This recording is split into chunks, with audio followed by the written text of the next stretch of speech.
Good day, viewers. My name is James Sampson, MD Cordial Globetrotters and Consultants Limited. We're excited to introduce to you CCTV, Cordial Compacts TV, the first of its kind in Africa.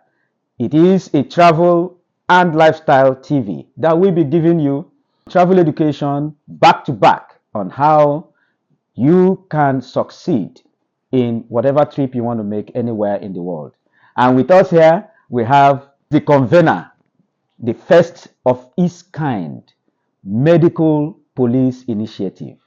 It is an initiative that helps put doctors in Africa or Nigeria in check. What has given rise to many medical tourisms is the mismanagement of the health conditions in Nigeria. Negligence, mismanagement, and carelessness of our medical doctors. And Madam Ada here had, over the years, initiated the medical police, had her battles, a lot of fights due to that initiative.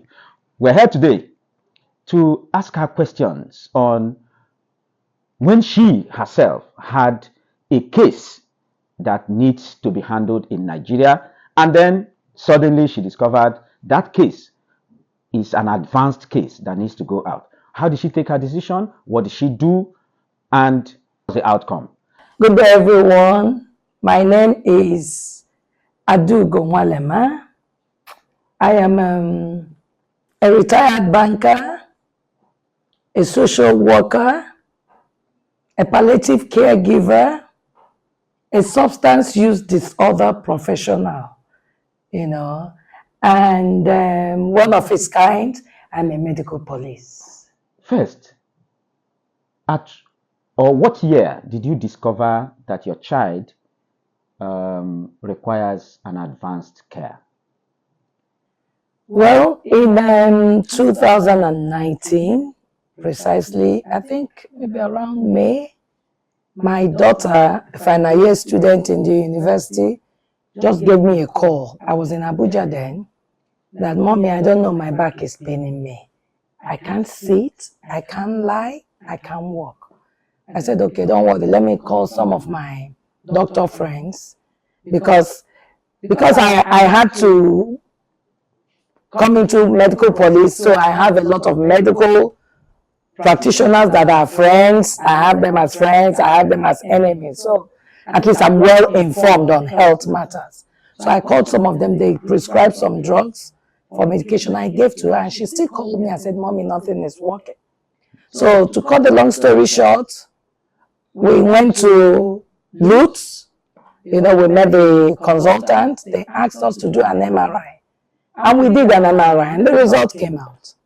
And lo and behold, she had a tumor in her sacrum, So when the neurosurgeon saw it, he said, Madam, I think the tumor is very close to the bone, so I think you have to see a consultant in orthopedic. So I went to Ibobi, and I met the consultant in orthopedic, and he looked at it. By then, my daughter was in severe pain. He looked at it, he said, Madam, the tumor is very close to the tissue. You need to see a general surgeon. Wow. I went back to Lutz and saw a general surgeon. And the general surgeon said, it's very close to the womb. They kept turning to the womb. Yes. All these times you were seeing these consultants, was it free? No.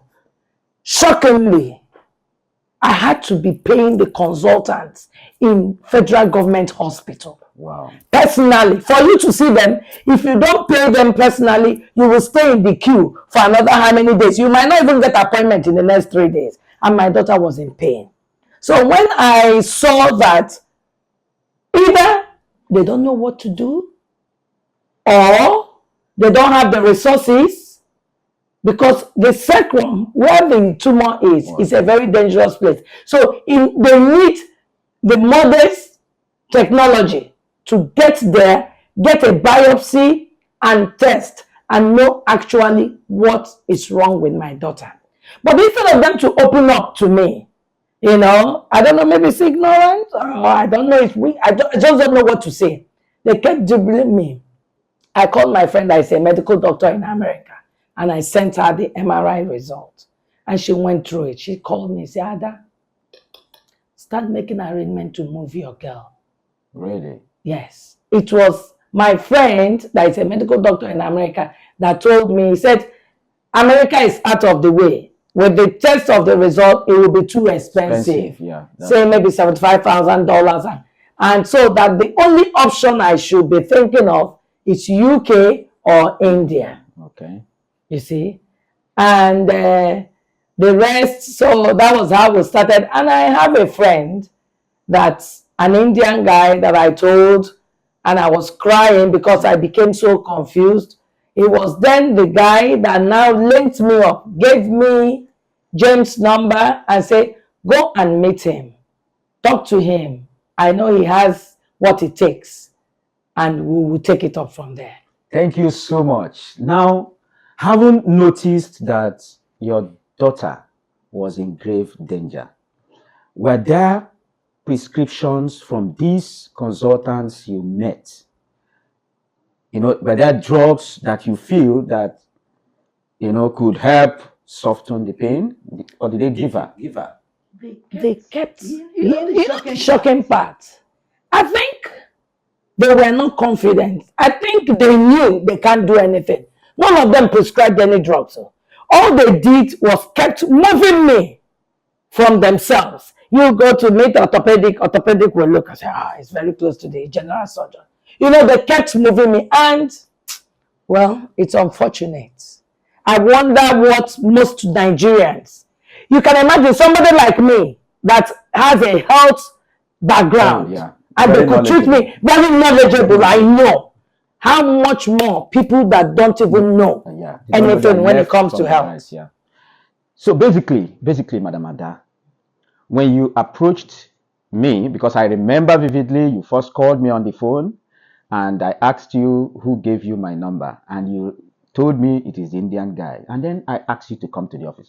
Truly, Madam Ada was crying all through, and I asked her to come to Cordial Globetrotters. And she quickly, without wasting time, I think it is the same day or the next day. Yeah, so she came instantly to the office. Now, when you approached, I can remember 2019, you couldn't even talk. I kept asking you, but your tears overshadowed whatever speech you had. And I felt like crying too, because this is the cry of so many Nigerians. I'm happy 2019 till